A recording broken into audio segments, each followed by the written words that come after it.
Well, LSU falls to Ole Miss in Oxford 55-49.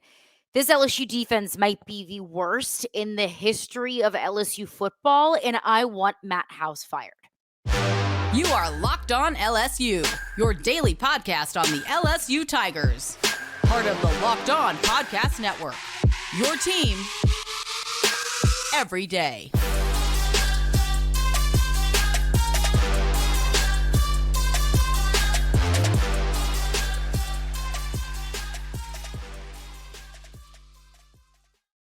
All right, well, thank you for making Locked On LSU your first listen every single day. We are free and available wherever you get your podcasts. You can also check us out on YouTube as well.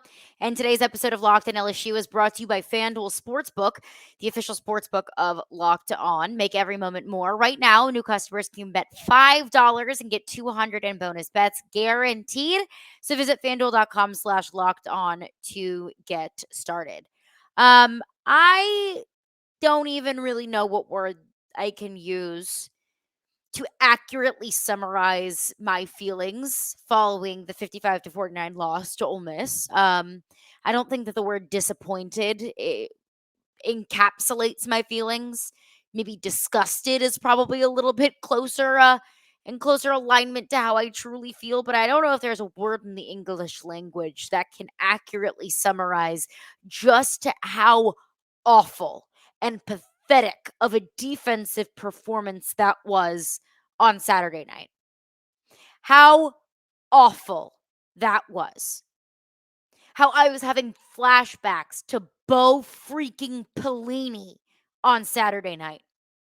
And I want Matt House fired because I think that there is a legitimate argument that Saturday night was the worst defensive performance that I have ever seen from an LSU football team. That includes the 2020 team. That includes the Mississippi State game in 2020 when LSU gave up 800 passing yards. That includes the Missouri game where, the Missouri Tigers could simply do whatever they wanted offensively. How that defense in 2020, that Bo Pelini defense was rancid. It was atrocious. Saturday night may have been worse. And the frustrating thing is that wasn't a one-off. This is the reason why I want Matt House gone. One of many. In football and sports, you're either coaching it or you're allowing it to happen. It looks like Matt House is allowing what we saw on Saturday night to happen. We saw the defensive issues against Florida State. Those defensive issues were exposed early in the season because Florida State put up 100 points in the second half? Defense couldn't stop what Jordan Travis wanted to do. Defense was missing tackles. Defense couldn't get off the field on third down. You got a get right game against Grambling. You have a great performance against Mississippi State, but now that we're a few weeks into the season, now we're 5 weeks into the season, I think that we're seeing that Mississippi State's offense is just truly horrendous. And, I don't know really how much you had to do to stop that offense. And the same issues prevailed and persisted against Arkansas. You couldn't contain the quarterback. Missed tackles. Horrible secondary. Bad coverage in the secondary. Can't get off the field on third down. And wouldn't you know it, the same problems persisted against Ole Miss. I can deal with a loss where, the team's just better than you. I can't deal with a loss when the same problems you've been having all season long are still plaguing you and are still hurting the football team. I can't deal with a loss where your quarterback throws for over 400 yards. And we'll get into that. We will get into that side of things, I promise you. But Matt House, from the looks of it, has not done anything to help this defense. And the problem is, one of the biggest problems, the secondary, we knew the secondary was not going to be good. The secondary's dealing with injuries. You don't have Greg Brooks. You lost Zy Alexander early in the game. We knew that this secondary was going to have problems going into the season. So I can't all of a sudden sit up here and say, well, I'm sad that the secondary is bad because I knew it would be bad. What's up with the defensive line? Harold Perkins will be a first-round draft pick. Mason Smith will be a first-round draft pick. Mekhi Wingo likely also will be a first-round draft pick. You have 3 future first-round draft picks on your defensive line, and you can't sack the quarterback one single time? A quarterback that got sacked 5 times against Alabama? You can't get to him once? You can't get any pressure on Jaxson Dart? I don't understand that. So it's not a personnel issue, at least on the defensive line. In the secondary, like Brian Kelly said, we got no one else walking in that door. We got no one else that's coming in to help us. That is a problem, and we knew that was going to be a problem. It doesn't make it any less of a problem. But the biggest problem is that defensive line that was supposed to be the anchor of your team, that defensive line that was supposed to be and was poised to be one of the best in the SEC, maybe even the best in college football, could not stop the run and could not get any pressure on Jaxson Dart.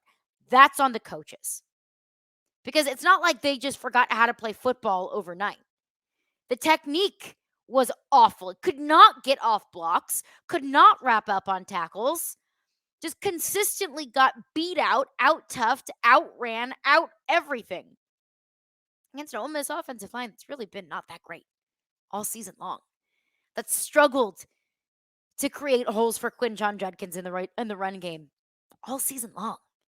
That hasn't really pass protected the quarterback really very much all season long. Jaxson Dart's been running for his life a good bit of the first 4 games that they played. Maybe not Mercer. And you couldn't get any pressure on him. That falls on the coaching staff. That falls on the coordinators. Because you're either coaching it or you are allowing it to happen. Ole Miss converted 9 of 16 of their third downs. LSU could not get off the field on third down. They were converting 3rd and 11s. Heck, Jaxson Dart threw a touchdown pass on 3rd and 11. That shouldn't happen. But it's been happening all year long. Brian Kelly said in his press conference that the defense missed 34 tackles and accounted for 288 yards.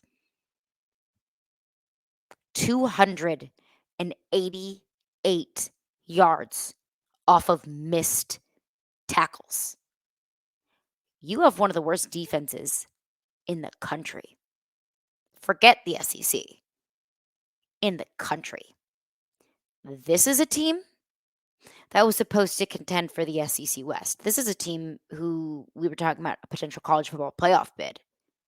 You're not going to do any of that.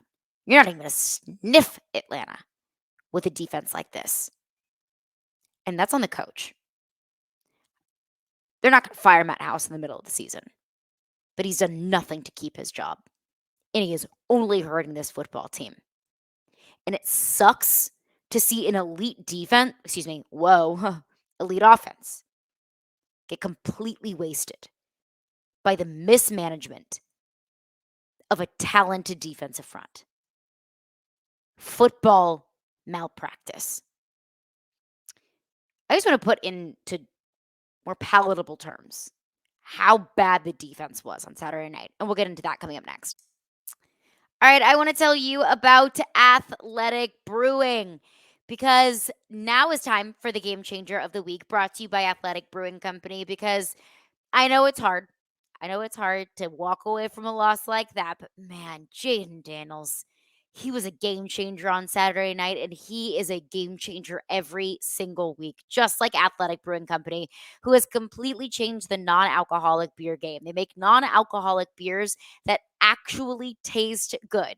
They are full in flavor and well-crafted, just like a full-strength beer. Some of the full-strength beers that you might know and that you might love, well, you don't have to compromise taste and flavor with a non-alcoholic option. I mean, their brews are great tasting and award-winning, and they beat out full-strength beers in global competitions, and I can personally attest to it. I love Athletic Brewing Company. My favorite is the lime salt brew. It kind of reminds me of like a beachy, like limey, kind of fruity, very, casual, chill kind of non-alcoholic beer. And something about me, I love to just have a nice, fun little drink every once in a while. But what I don't love is hangovers. And with Athletic Brewing Company, you have no hangovers whatever. They're fit for all times. Watching a big game, watching LSU lose to Ole Miss, maybe at your kids' game, maybe you're getting some work done, maybe you're working out. Athletic Brewing Company has something for all times. You can find Athletic Brewing Company's non-alcoholic brews at a store near you, or you can buy online at athleticbrewing.com. First time customers can use code locked on to get 15% off of your first order. That's code locked on, LOCKEDON, at checkout for 15% off at athleticbrewing.com. Near beer, exclusions and conditions apply. Athletic Brewing Company, fit for all times. Well, thanks again for making Locked On LSU your first listen every single day. And hey, college football season is here. And this season, Locked On is kicking up our coverage with Locked On College Football Kickoff Live. Each Friday, Locked On will go live from 11 a.m. to 1 p.m. Eastern on every Locked On College YouTube channel. College Football Kickoff Live will cover playoff implications, the conference rivalry games, and go in depth like only Locked On can, including insight and analysis from our stable of Locked On College hosts covering their team every day. Find Locked On College Football Kickoff Live every Friday from 11 a.m. to 1 p.m. Eastern on any Locked On College YouTube channel. You will not want to miss it. All right, let's get back into it. Disgusting, ugly, awful, unacceptable loss from LSU on Saturday night. And it has nothing to do with the offense. It has everything to do with the defense. I said on Saturday night, in the middle of the game, on Saturday night, I want Matt House fired. I said at the end of the game, I want Matt House fired. I still feel that same way because there are zero excuses to lose that football game. And you lost that football game because your defense was incompetent. I mean, it amazes me. It truly does. How much talent you have on the defensive line, and they're doing nothing. They're poorly coached and they're being mismanaged. And what I really don't understand is I thought Matt House had a really good year last year. That Matt House was able to pick up all of the pieces that they did from the transfer portal and turn it into a pretty solid secondary. Where's that defense this year? Defense was actually really good last year. What happened? Is it, I mean, the mismanagement of personnel? Like, why is Whit Weeks sitting on the sideline for the first half? I simply do not understand that. Is it, you're not wanting to utilize Harold Perkins in a certain way?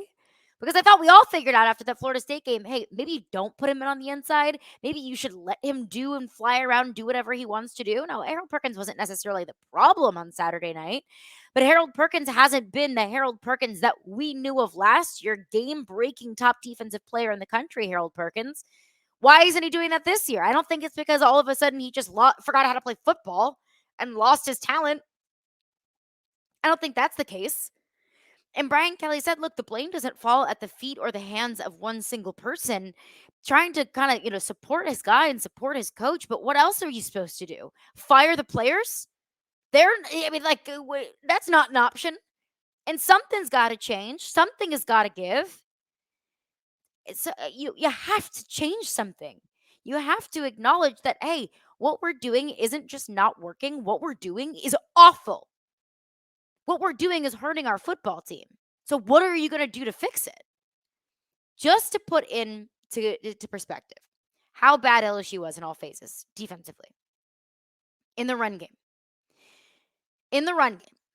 Ole Miss was basically able to do whatever they wanted to do. And I talked about this last week. I'm like, look, like Ole Miss, for having one of the best, if not the best running backs in the conference, hasn't really run very well, hasn't utilized the run game very well. And I'm thinking, what an idiot Lane Kiffin. For example, just to put this in perspective, just you tell me what doesn't belong here. Against Mercer, Ole Miss as a whole ran for 143 yards. Quinshon Judkins, and remember, Quinshon Judkins, reigning SEC freshman of the year, was the focal point of Ole Miss's offense last year. 143 yards total against Mercer. Quinshon Judkins carried the ball 13 times for 60 yards, averaged 4.6. Not great, not horrible, not a marquee day. At Tulane, Ole Miss as a whole rushed for 89 yards. Quinshon Judkins carried the rock 18 times for 48 yards, average of 2.7. That's a bad day. That's a bad day on the ground. And that was a close game. Ole Miss needed to throw the football, but overall, they couldn't run the football.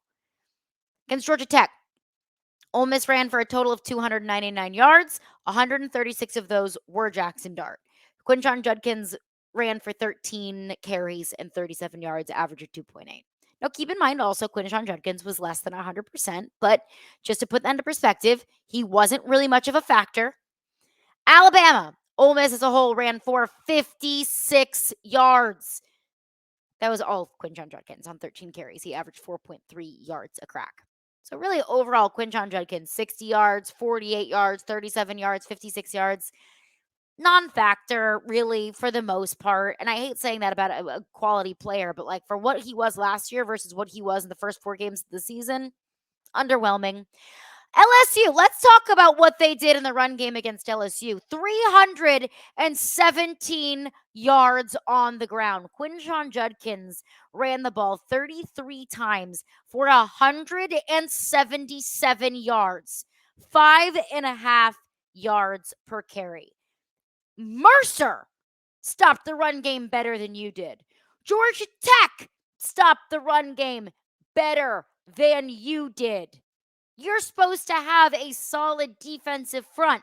Where's Mason Smith? Where's Mekhi Wingo? Where's Harold Perkins? Where's Savion Jones? Where's Jordan Jefferson in stopping the freaking run?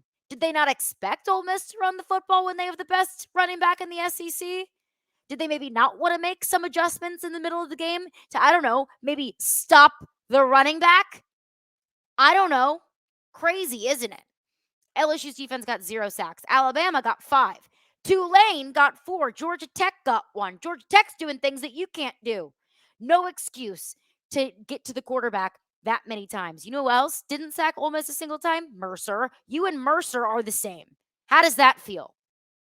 How does that feel that your defense did just as much as Mercer's did? Unacceptable.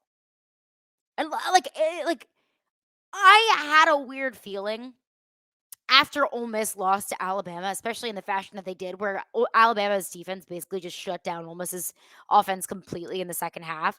I'm thinking Lane Kiffin's going to make some changes here. They're going to make some either personnel changes or scheme changes or change some things up. So if I anticipated it, surely Matt House did too. Surely Brian Kelly did too. And if they didn't, then they're stupid and it's not doing your job very well. So you're not going to account for that at all. You're not going to think about that at all. You're not going to look at it and say, look, Jaxson Dart's a quarterback that's not afraid to get out of the pocket. Look, Quinshon Judkins is a guy that can kill us, even if he's not 100%. You're not maybe going to account for that or maybe make some changes about that. You're like I said, 34 missed tackles. 34 missed tackles. That's on coaching. Not to mention, they were slipping all over the place. I don't know what that was about. I don't know, it was with the defensive line not being able to get off any of their blocks and being able to get any pressure on the quarterback. I mean, the secondary depth also too. And again, that's been an issue all season long. But we really saw how much it really, truly hurt them. Because Jaxson Dart just killed you in the pass game. I mean, Jaxson Dart threw for 389 yards. He hasn't thrown for that many yards since Vanderbilt last year. He threw for almost 450 against Vanderbilt last year. So your defense is now amongst the likes of Vanderbilt and Mercer. You have the 130th ranked pass defense in college football. I thought this was supposed to be DBU. I thought that this was a football program that prided itself on having, defensive players that would give you nightmares. Instead, this defense is opening the door to the end zone wide open and saying, why don't you come on in? We'll make it easy for you. We'll let you run right past us. We'll let your quarterback throw the ball wherever you want to throw it. Come on in. It's just simply unacceptable. And that doesn't even begin to get into how bad that was. And now you're taking on Missouri. And it's one of the top offenses in all of college football. You're not going to win very many games. I mean, the offense can put up 100 points. That's the only way. That is the only way because your defense can't do a damn thing. But coming up next, I want to get into probably the most disappointing part of this entire game. And we'll do that coming up next. All right, snap into action this NFL season with FanDuel, America's #1 sports book. Because right now, new customers get $200 in bonus bets guaranteed when you place a $5 bet. That's $200 in bonus bets, win or lose. I know we all needed to have a little bit more winning going on around here. It's rough, brutal weekend of football for Louisiana football fans. So if you've been thinking about joining FanDuel, there is no better time to get in on the action. The app is so easy to use. There's a wide range of betting options. They've got spreads, player props, over-unders. I always love to look at the NFL futures as well, see how those kind of change throughout the rest of the season, whether it's divisional winners or Super Bowl winners. MVP, player awards at the end of the season. It's fun to kind of see those change throughout the season. So visit fanduel.com/locked on and kick off the NFL season. FanDuel, official partner of the NFL. All right. Well, thanks again for making Locked On LSU your first listen every single day. That's a game, that loss to Ole Miss. That's a loss that you don't really get over. That's a loss that haunts you. Like when I look back at some of the games in LSU history that have simply just haunted me, Mississippi State and Missouri in 2020, really most losses in the 2020 season. Florida in 2018, that was a tough one. That was a rough one. Obviously, Troy in 2017. Wisconsin 2016, like they're at UCLA in 2021. Like there are certain losses that I look back on that I'm like, oh god, mad, so mad. That was a game that you should have won, or bad performances or bad, calls from whatever it is, bad coaching decisions. But this is a game that I will look back on in disgust. And I think you probably will too. And this was a game that after this game, I felt so low and almost so helpless about this football team because the offense was so good. If you're just bad, like if you just get beat in all phases, it sucks. But, my team's just not as good. My team just got beat by a better football team. When your offense puts up a performance like they did on Saturday night, put up 49 points. Jayden Daniels threw for 414 yards, 4 touchdowns, 0 interceptions. Logan Diggs, 100-yard day, 2 touchdown day. As a whole, your running backs ran for over 200 yards. I mean, you had almost 650 yards of offense, and you put up 49 points. And Jayden Daniels loses the one fumble, but other than that, you don't have any turnovers. And you win the battle of it was what I called it last week. Your road bugaboos. Ole Miss had 11 penalties for 120 yards. You, for the most part, you played a fairly clean game. 6 penalties for 35 yards, and you still lose because that's how bad your defense is. Just completely taking a near flawless offensive performance and crumpling it up like a piece of paper and throwing it in the trash. What a waste. This LSU offense is elite. Last week I said it has the makings of being elite. I've seen all I needed to see. This offense is elite.